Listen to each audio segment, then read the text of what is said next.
crazy, with all the crazy updating scores and the online and everything. Yep. Finally, you got to settle down a bit. Let me move a little bit your mic. Go again. Hello, hello. That's better. Yeah, perfect. Yeah, it was Well- a little bit low and the sound. Yeah, I've been sitting next to you when you've been commentating for the past couple of hours, and it's good to have the mic in my hand now as well. So I'll follow along a bit while I do the Yeah, other stuff. You have been working in the shadow for a while. Yep. I kept you silent and giving me data. Give me more data. Actually, Victor was very helpful in the last couple of rounds because it was so many things happening at the same time. I couldn't follow the action all by myself, and since some matches were ending up a little bit quicker and some matches were ending up a little bit more delayed, it was hard to really know what was going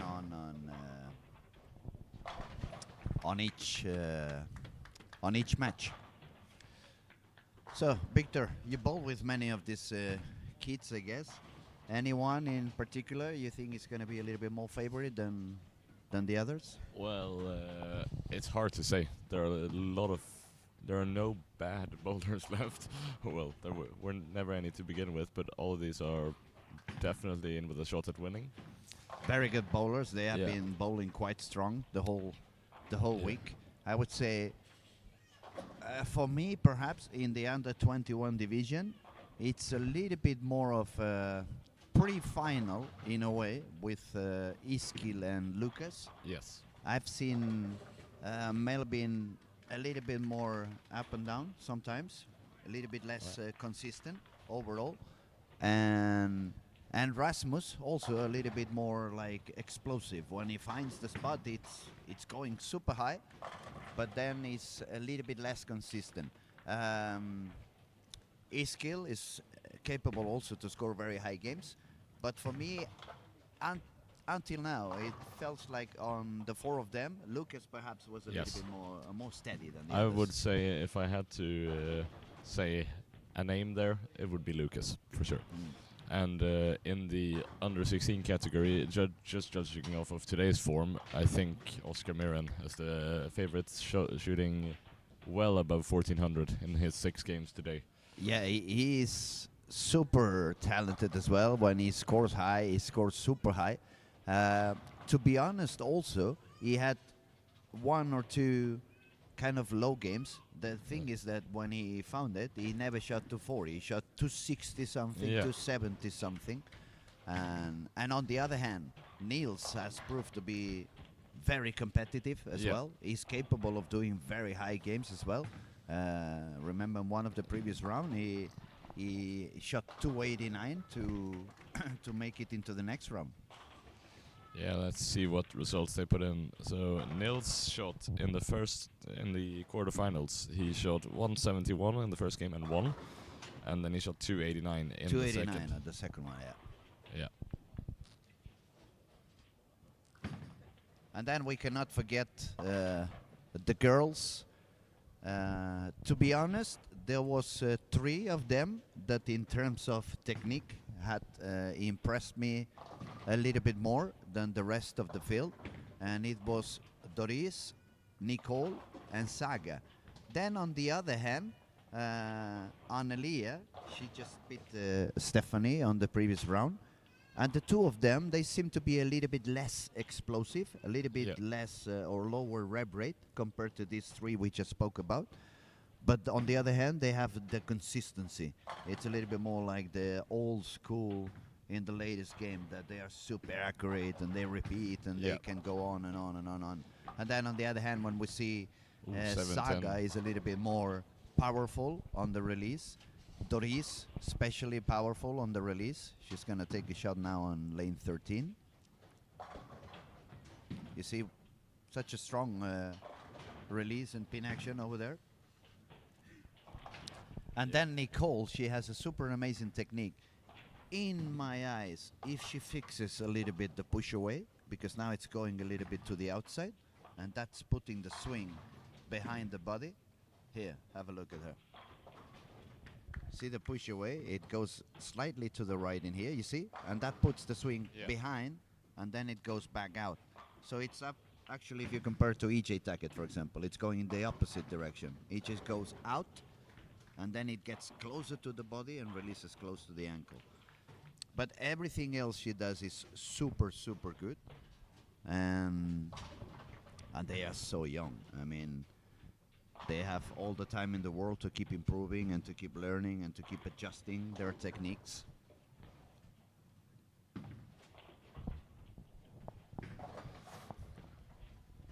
And as you predicted, look at the game that Niels and Oscar are having in lane 9. Yeah. I think with the girls, I think it's too early to call who's got the best chance of winning. We've only seen one round from them. So a lot of them have only bowled 2 games today. So it's hard to say who's on great form. Whereas the boys have already, a lot of them have bowled 6 games.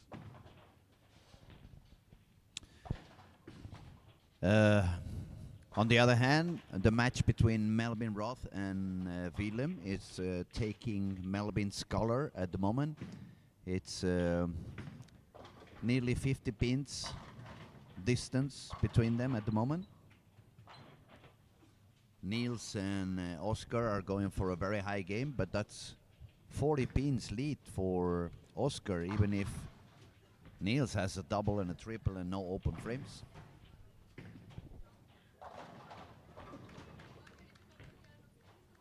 Look at Niels, he's not giving up. He's going to try to strike out on the 10 for a 258 and hope that Oscar has an open frame, because Oscar has 8 in a row. That's already 260 something. Yes, so he would need Oscar to get in big trouble.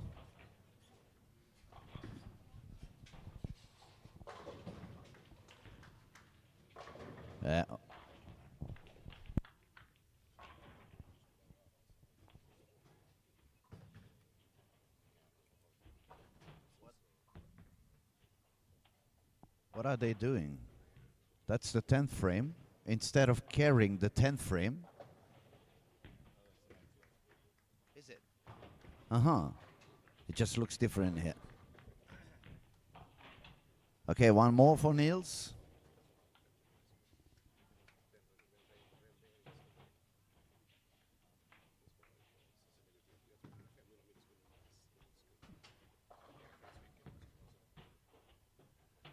There goes another strike for Doris. She's walking now with nearly 10 pin lead. Eskil looking very strong already, finding his way on lane 18. Triple, 2 spares and a double, while Lucas has not double yet. It seems to me that Lucas is still a little bit... Now he's moving deeper. Last shot was a little bit too far outside. The lane was hooking a little bit early. Now he moved deeper. Oh yes, he moved deeper. Not enough.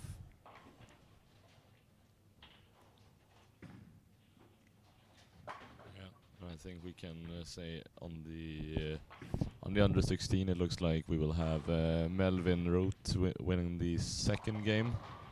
There, it looks pretty wrapped up. 40 pin lead with 2 frames to go. Yeah, he's got it in the pocket, and the same we can say about Oscar.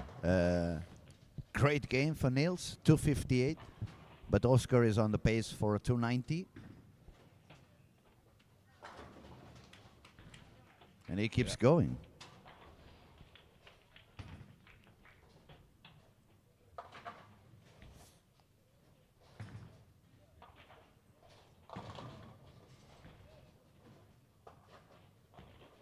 Okay, Rasmus is a little bit lost here on lane 20. Despite it was a double, he almost did not hit the headpin on the left side. So it was a very light Brooklyn. On the other hand, his skill is looking already aligned in lane 18. Yeah. And his body language is quite of security, like he knows what he's doing. Yeah, but if you look at that match on lane 20, they are all square, 88 each in the 5th frame and working on a double. Let's see what Melvin can do. Yeah, if he can make that a 10-pin lead. On the other hand, for Lucas, this game is starting to become a little bit tight. As Oscar caps off at 290 as well. Oh, Way short to the head pin. Okay, lanes 9. We have point number 1 is for Oscar, 290 against 258. On Melvin Roth is already with the point in the pocket as well. It's a low game for William over there. Now looking at the girls, look at Nicole is fighting back. Double, spare, double. She was at some point Melvin misses that a spare. little on bit lane low. 20. Now she's a little bit ahead. Oh, 510. 510. Ay, ay, ay. And 4-9 for Eskil. Yep. And I mentioned that Melvin missed that spare on lane 20 as well, so that really invites Rasmus. Yep. Now that should give some peace of mind to Rasmus, which last shot was really bad, but he got the strike. You see, the ball is not really going out. It's reading very early for them. Yeah. Eskil went for the spare, just about missed it. And Wilhelm Helene is going to cap off that game at in the 140s. 146, I reckon he's been trying a lot of different stuff in the latter bit of that game. Look at that. He also chopped 7-2. They keep exactly the same score. Melvin Yeah. Andersson, Rasmus Olsson. And that could be good news for Lucas over there. He just found the spot. It was small adjustment. There was a little bit deep in the head pin. The next one was a little bit short in the pocket. And now it was a perfect strike. And this kid is very dangerous when he finds his target. So the situation is here, if Eskil marks in the 10th, he's going to win that game, but if he doesn't, Lucas can strike out for the win. I'm mostly thinking of game 2 already. Ooh, there you go. Well, that was pretty close. Very close to... But I'm mostly thinking on game 2 already for Lucas, because it didn't leak, or I'm not expecting Eskil to have another open frame. On the other hand, look at Saga, how many strikes she's got over there. Oh, yeah. Against Sonelia. And Rasmus matches Melvin again, this time with a Brooklyn on lane 20. And yeah, Eskil wins that game. 1-0 for Eskil. Okay, Doris ended with 205. Nicole, she's still alive. She spared that 510. Now she left the 3610. How cool that she spared the 510. Oh, she did? Yeah, she did. She did. Look at that. That's cool. Unfortunately for her, not enough to win the match. And Annelia also gave away. The match is game over for her on this game 1. Already thinking of game 2. All right, Melvin Andersson leaves the 10 pin on lane 20 in that all even game.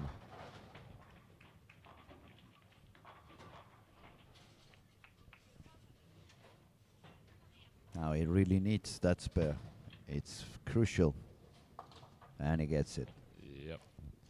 Now I'm curious to see, is Lucas really aligned? Oi, that was left. Yeah, that was left of the target.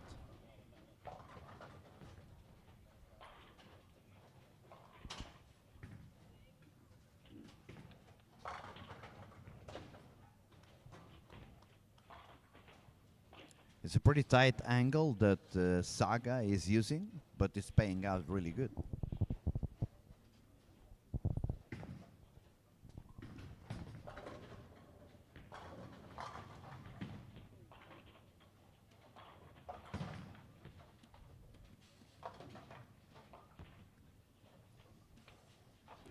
Now I saw a soft 10 on frame 4 for Oscar. against Niels. Oscar is 10 pins ahead, but now it's Niels who's got the double. Yeah. Let's just look back to 20 here, because right now spare and 9 is enough for Rasmus to win. A strike here, and he's got the game in the bag. 4 pin. They still haven't really found the pocket on No. lane 20. It's like the ball is reading a little bit earlier on the heads than it was doing before for them.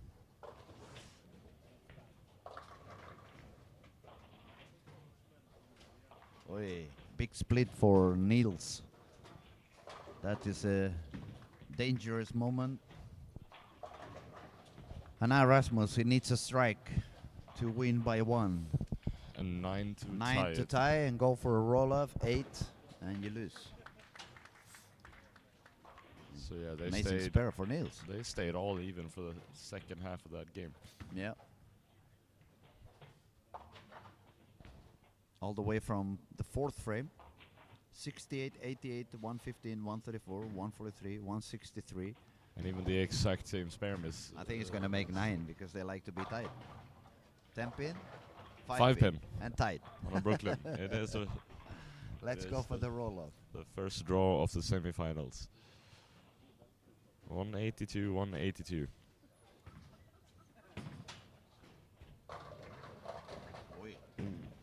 That was really, really in the left for Never had a his chance. skill. He missed a lot to the left this time. All right. Let's see if they can carry on being equal, or whether we will have. I see they have the hang.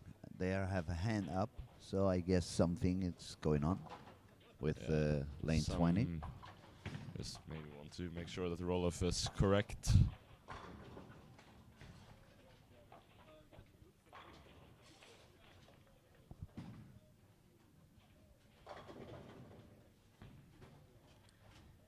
And the guys that were bowling not so high on the game 1, Melvin Roth and Willem, now they are striking a lot.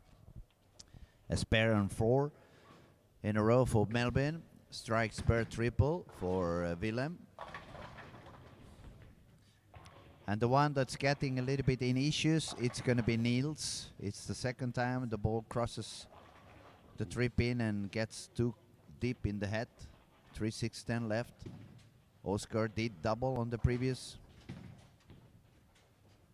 As Melvin steps up for his first shot of the roll-off. That was a very good shot. That's That was a very good shot for perfect. Melvin. Now he puts the pressure down to Rasmus.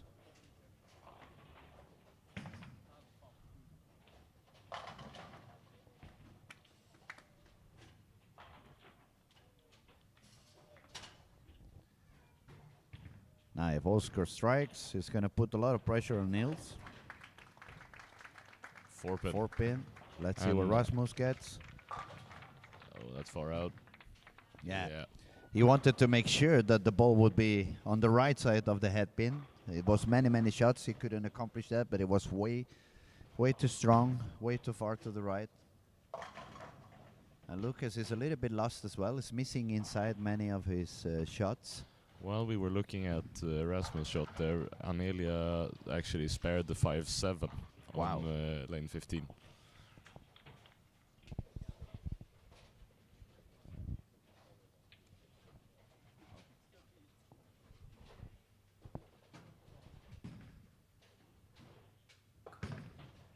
Fourteen pin lead for Oscar against Niels. 10-pin lead for Melvin against Willem. Completely tight between Doris and Nicole. And 1-pin lead for Saga against Annelie.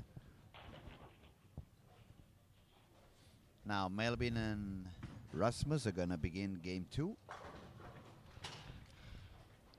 And Oscar strikes again on number 9.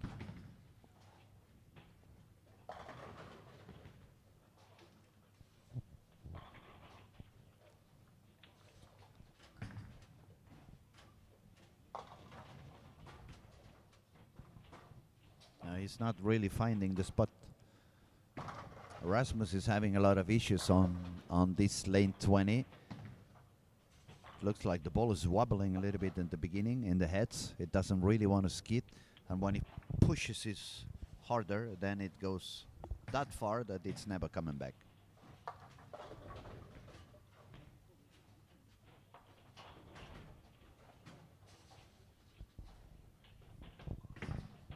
There goes his skill. He gets it. His skill is going to put a lot of pressure in Lucas' shoulder at the moment. Oh. And Niels is going to need to strike out for a maximum score of 223 and hope that Oscar does not, otherwise it's going to be game over. No. And that's it for Niels. He played very good. He's super talented. It was very nice to see him bowl. But Oscar is in a very strong fight mode today.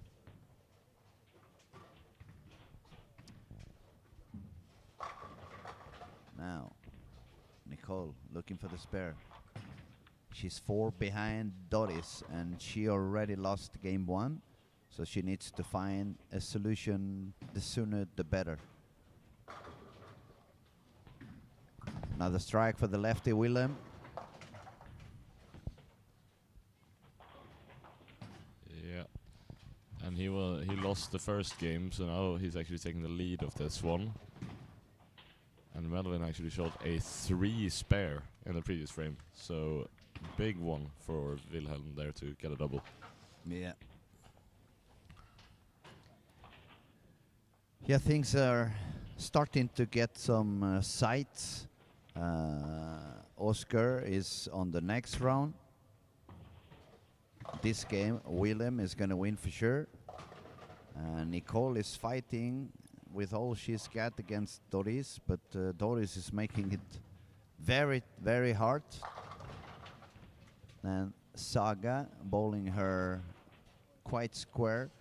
She's running out of room. She needs to move her feet to the left, move the target a little bit as well.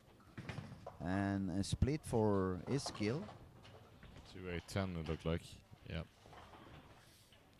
And let's see if that split gives some hope to Lucas and he starts striking a little bit again.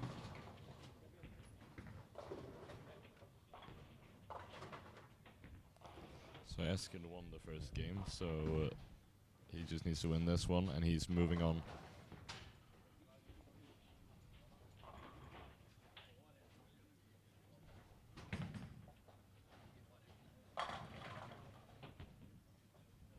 Strike for Lucas. Let's see if that puts any pressure back into Iskil. Rasmus going for another spare. But 23 behind Melbourne at the moment.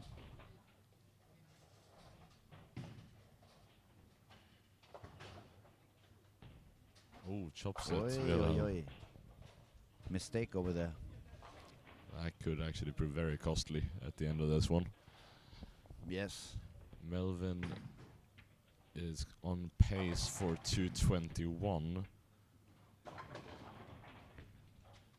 Although he will have to spare that to reach that. Situation there is that if Melvin spares and gets decent count, Wilhelm will need to double in the 10th. True. To stay alive.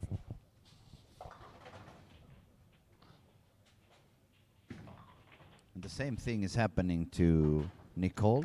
She cannot find the pocket, and I'm guessing because she left that 5-10 along a few frames ago and even a 5-7, she probably moved a little bit back to get some extra friction, but now the ball is not really going into the pocket. It's just reading early, and she's hitting the middle of the head pin.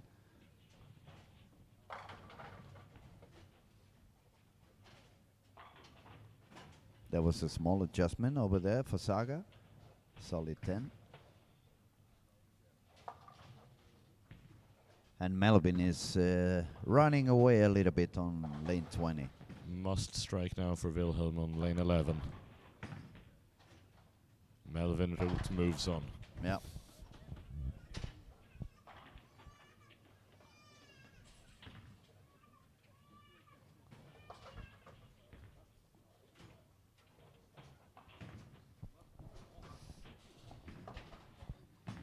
So the U16 finals are set. It will be Oskar Myrén facing Melvin Roth. Mm. It's gonna be a nice match to watch. Yeah. Yeah, really exciting.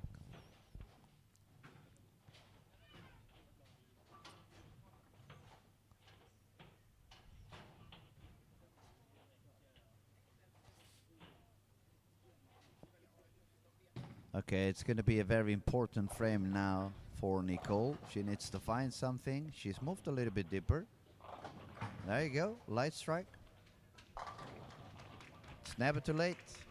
Good shot also for Annelia. Beautiful strike. And the body language on lane 20 on Rasmus, it's quite defeated, but it's half the game to go. It's never too late. It's a little bit tough for Lucas, soft 10.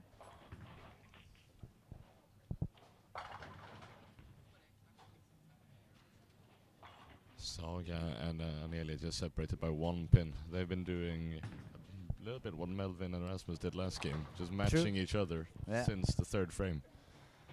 Wait, did you see the strike for Melvin again? I saw he did strike, but I didn't When he see gets the when he gets the carry, he gets any carry. 6 pins up for Eskil Lind as well, it looks like, since Lucas did not get the double there. No, it was a soft 10 for Lucas, but at least he's got the spare. And still alive, still a long way to go. Rasmus gets the strike. Finally, Rasmus gets the right pocket. And a nice double there for Anneli. The first double of this whole game on that lane. And look at that. A very good strike also for Nicole, not giving up.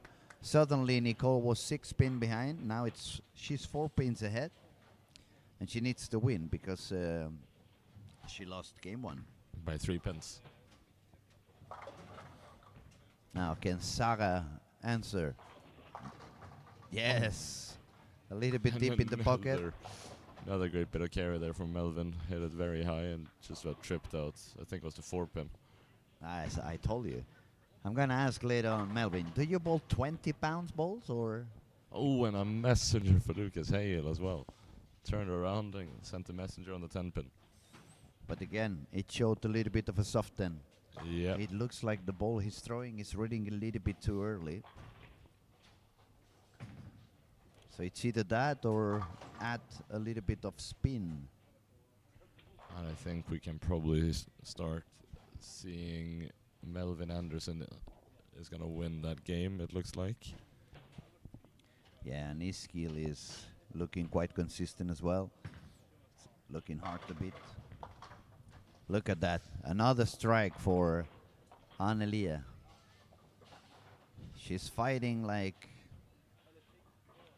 a tiger. Another strike for Eskil. He's got a pretty substantial lead now, but still a few frames to go. Yep.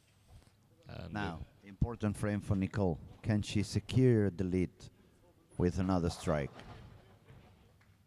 Yes. Nice move she did, yeah? She moved to the left. The ball was reading very early. The first one was so light in the pocket, but the next two have been perfectly. Saga leaves the 3-10 there, so that definitely gives Anelia the upper hand in that match. It looks like we're gonna have a game 3 on both the girls wrong. All the boys matches looks like they're gonna be wrapped up here. Yep. I agree. She picks it up, so still has the chance, Saga, to win that match. Even though it's very clearly advantage Anelia. And a 190 game for Doris. 192 to be precise. And Nicole, she just needs a mark to go for the 210. Iskil, on the other hand, if he strikes now, it's pretty much gonna close the match. Wait. Even he was surprised about that. But he gets the strike. Looks like Iskil's gonna go on.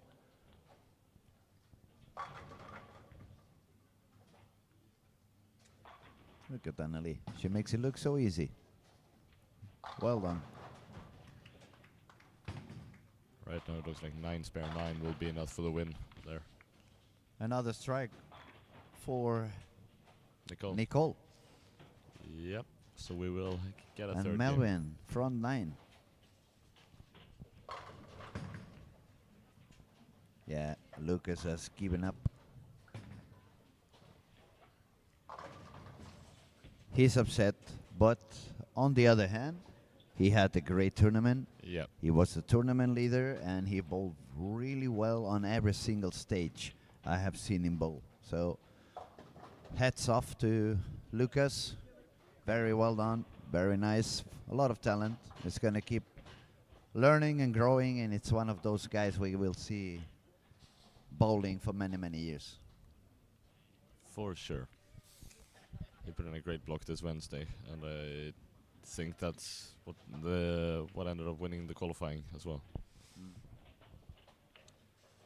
Okay, and the girls are gonna give us one more match, all of them. Now we're gonna look at lane 20, see what Melvin can accomplish. I mean, he's got the carry this time, so is it gonna work?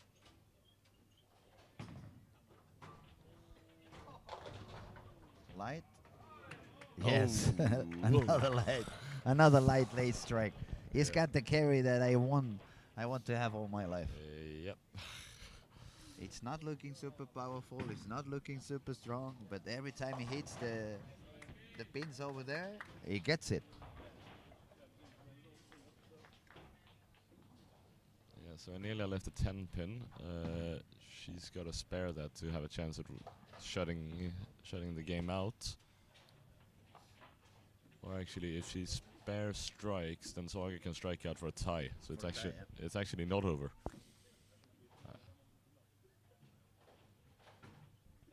Saga is a fighter. She's a fighter. She's not giving up a single pin. Oh, 4 pin. What a game. Yeah, but it was close to be down again. There was a pin showing around. She picks it up.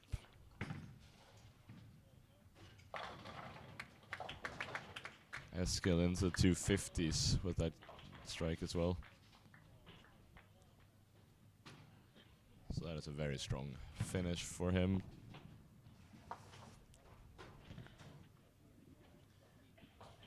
So we're gonna have Eskil against Melvin. Exactly. I'm glad we didn't bet anything because we wouldn't have not got many.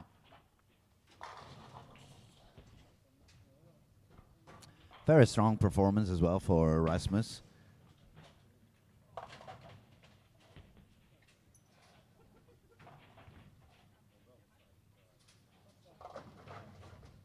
Nearly a strike to force Saga to strike out. Yep, she does.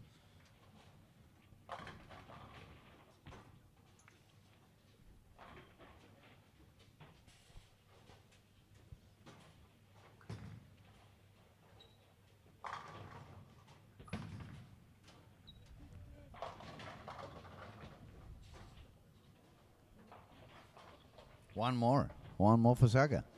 She wants to tie this game and finish already. She doesn't want to bowl a third game. She wants to tie this one and make it on the roll-off. And another beautiful strike over there for Nicole. She's getting better and stronger.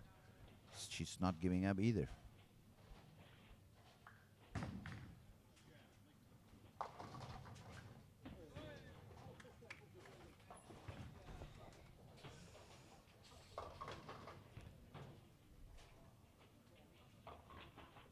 Yeah, she could not get it, so we're gonna have a third game also between Saga and Annelie. And that's pretty much all the action we're going to have on this moment, right? Just the girls. Exactly. One against the other. Yeah, as you say, Anelia wins that game, so it is a third game in both of those matches. Now there goes Doris and her powerful wrist starting to do some damage in the pins. Spare double. Now can Nicole follow?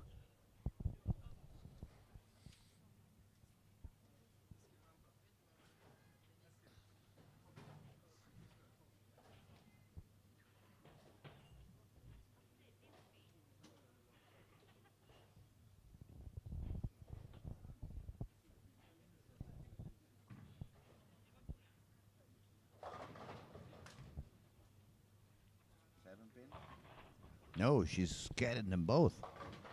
Very light stride in the pocket. It kind of showed the 5-7, but the messenger took away anything left in there. Both of them 9-spare double. Split for Annelia to start. 4-6-10. Yeah, that's better. A little bigger. Oh. 3-6-10-7 for Doris. Did she miss a little bit inside? Did she overgrip it? I'm not sure. I cannot really see on the camera, but for sure that ball jumped a little bit too early and ended up in the middle of the headpin.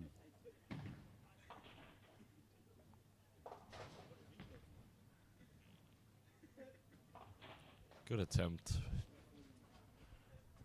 on the spare.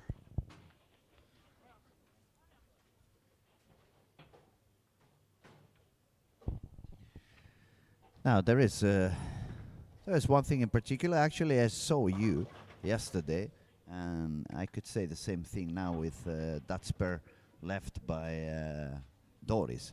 You left once the 5-7 yesterday at some point, and you took the spare ball to spare it. For me, you use the strike ball from the strike shot, and you move your foot 3 to the left. All right. So keep that in mind for the next time. And in that case, Doris, when she had the 3-6-10-7, I like to hook that spare. Take the strike ball and hook it, because when it hooks, it's a lot easier to get the 3 on the right side, and you have more chances to bring the 3 all the way to the 7 pin. But the 5-7, if you ever leave it again, don't use the spare ball. Take the strike ball, move 3 to the left from your strike position, and it's 100% spare. And especially if the lane has a little bit of room, then it's like when you strike. If you send it a little bit further out, it's going to come back anyway. And if you miss a little bit in, it's going to hold. I'll try that next time.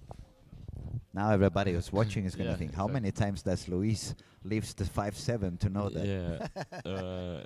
Maybe it's not the most common spare to leave. No, but the thing is, I coach a lot of people as well, and some of them, the young ones especially, that bowl still with 12, 13 pounds, sometimes they have issues with the 5 pin and the 5-7. Yeah. So that's how that's how I make them spare it. Maybe that's why I left it, because I threw a 12-pounder on that shot. Okay, Nicole not giving up. She's putting a strike. She's got a 15-pin lead against Doris. And Annelie and Saga are at frame 2. 4-pin for Doris. It might be a sign that she needs to move the line a little bit deeper. She already left the 3-6-10-7 2 frames ago. So it looks like she's not having any room to miss in. As soon as I don't have one board to miss to the left, usually in today's pattern, it's a sign that I need to move my target deeper and my feet deeper.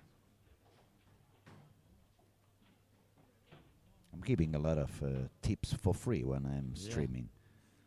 It's not very smart. Very generous. Too generous.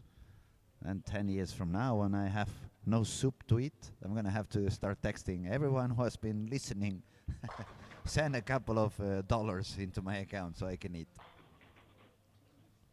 Nice strike there for Annelia. Now, Nicole. Missing left.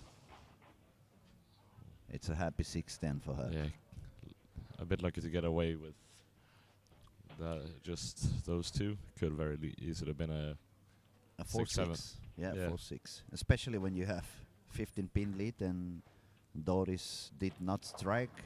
The only thing you want to make sure is that you don't put yourself in any trouble. And Nasty split that's for what happened Saga. to- Yeah. Saga needs to move deeper as well.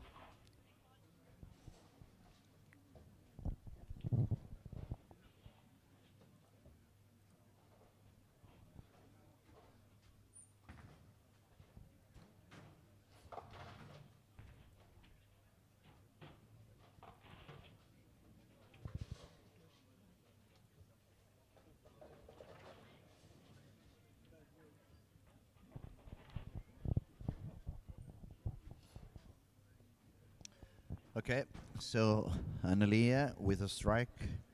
She's 3 pins ahead. If she strikes, it's going to be a double, so that's going to be even more advantage. Let's see if Doris moved in. Looks like she moved in, but it was a different ball. Probably a little bit stronger at the end, saving more energy. Cleaner on the heads, but stronger in the back. And there goes Annelia. Lovely. I like what she does with the wrist. Yeah. It's a bit of a yo-yo. It doesn't look so much, but she does it.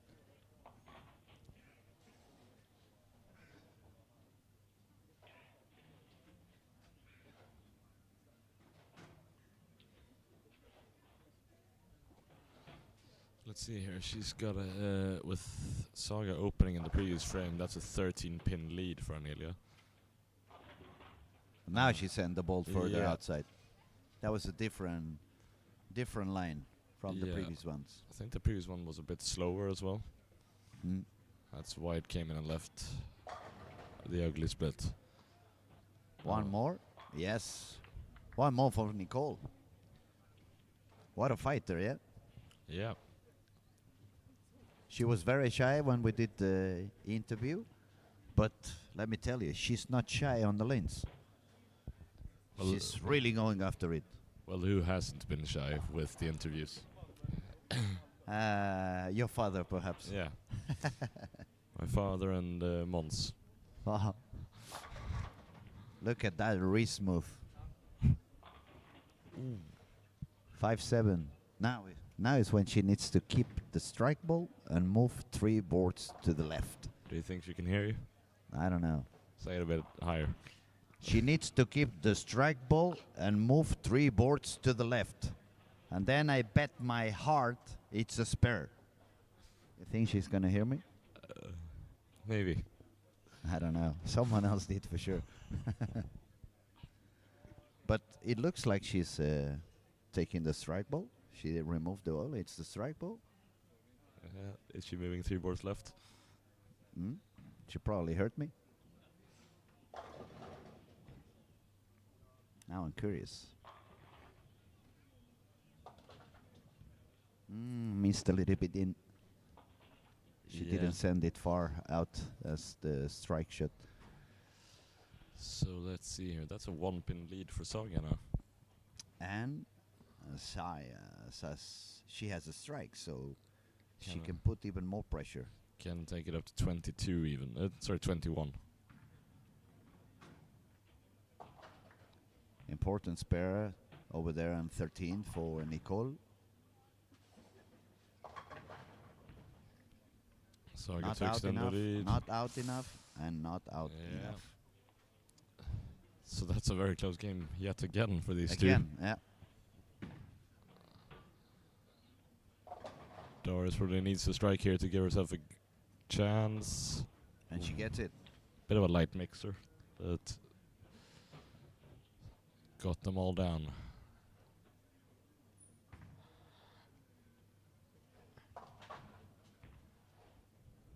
Saga picks it up. Good spell. So she's 1 pin ahead. If she strikes.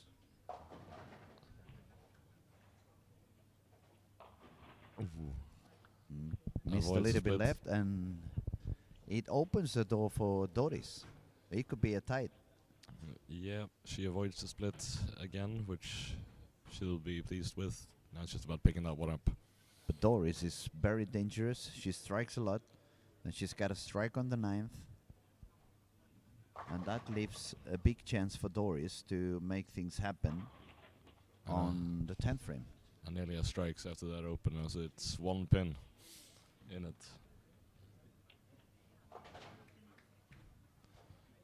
Again, And a spare for important Nicole. spare. She wasn't very sure about it. So let's see here. Doris can strike out for 207. If she does that, she forces Nicole to double in the 10th. That look in the middle again. Oh, maybe she moved the feet, but the ball did not go as far out as we expected. There you go, what I said about Doris. She's not going to give up. And that forces Nicole to mark in the 10th. And she's going to try to get one more and force her to double. Yeah. Okay, now it's time to put the money on the table. I'm thinking Doris is going to strike again. I think she will. Then what's going to happen after that, I do not know. There Gets she it. is. Very dangerous, very dangerous. Anelia for the lead. Very similar. The last 3 shots were very, very similar. One she left the 5-7, the other one the 5 took the 7, and this one the 5 was short to take the 7. Yeah, might want to make a slight adjustment there. She should probably slow down a mile per hour. Because the ball she's using, if she moves a little bit deeper, it's not going to make it back. And you cannot go back to the right because you already caused some traffic there, so you're not going to have room to miss into any side. So what I would do is probably move my approach slightly forward and reduce the speed very, very tiny. Now, Nicole, can she strike? Needs 2 strikes. And Gets the she first. gets a perfect one. Wow. Impressive. She needs one more.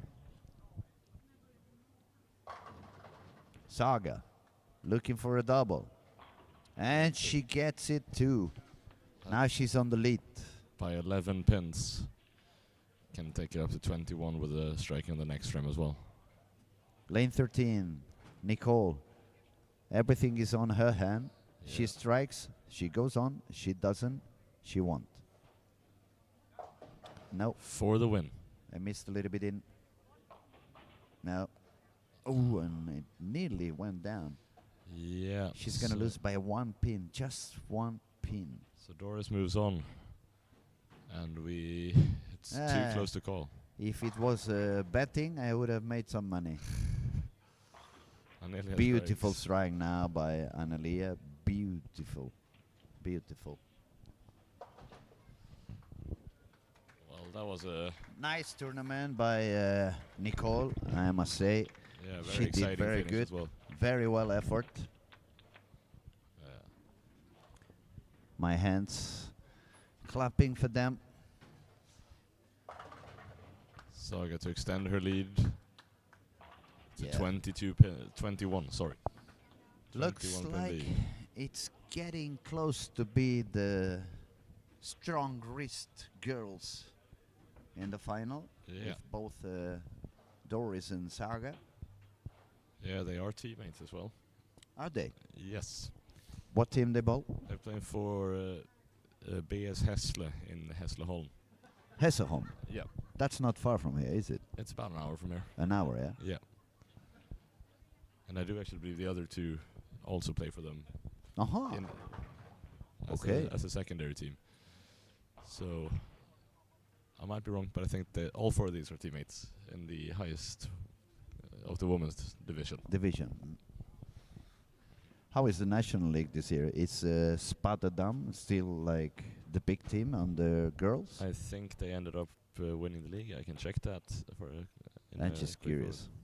And by the way, tonight, Barça Madrid, El Clásico. That's a real Clásico. Yeah. As you said, Spadadam won the league. Spadadam, Excalibur again. Why am I not surprised to be? Yeah, and they see ended that? up on the same amount of points. Just Spadar had a slightly better diff. At the And end. what happened with men? Is it Pergamon? It is Pergamon, yes. And who is second? Clan again? Alingsås this year, Uh-huh. I believe. Okay. Let's What do you see. think is going to happen with Yeah. Team Clan and once that the Purple Hammer is gone? Oh, that's going to be interesting to see. They're going to drop 2 divisions suddenly? I don't think they will, but I'm sending my best regards to Pontus Anderson and all Yeah. the others. So, Jag bara skojar lite. yeah, so focusing on the action here, well, that split is going to end up. Very expensive. A Yeah. 5 is super expensive. That So- really opens the door for Annelia. Yeah, so Saga holds a 2-pin lead, 197, that's the max maximum score. score for Saga. both on pace for mid to high 180s here. So basically, I'd say this is a must strike for Anelia, essentially. Yep.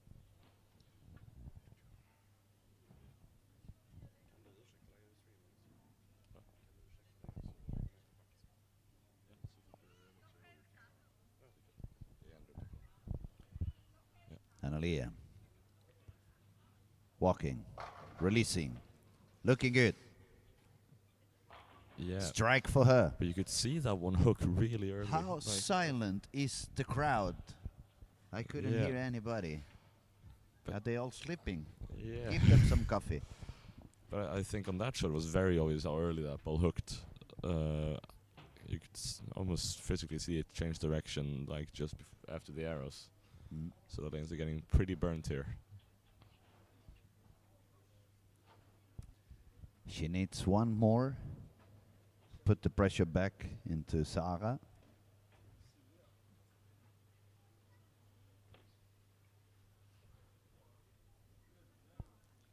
Strike to force a double.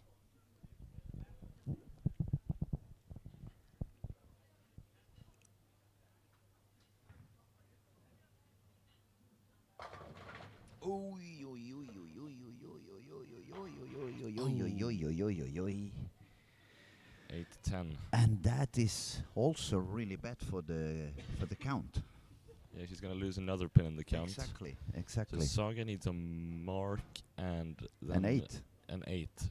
So Spare 8 is enough for Saga Yeah. to go on. 18 pins and 3 shots. But then on the other hand, I've been in that situation before. Bowling a step ladder or something like that. You just need a spare. But the previous shot, you had a fucking huge split. And then your mind starts wondering, do I move? Do I not move? Do I try to play easy? It's only a spare.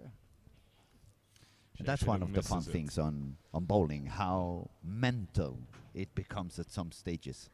Yeah, definitely.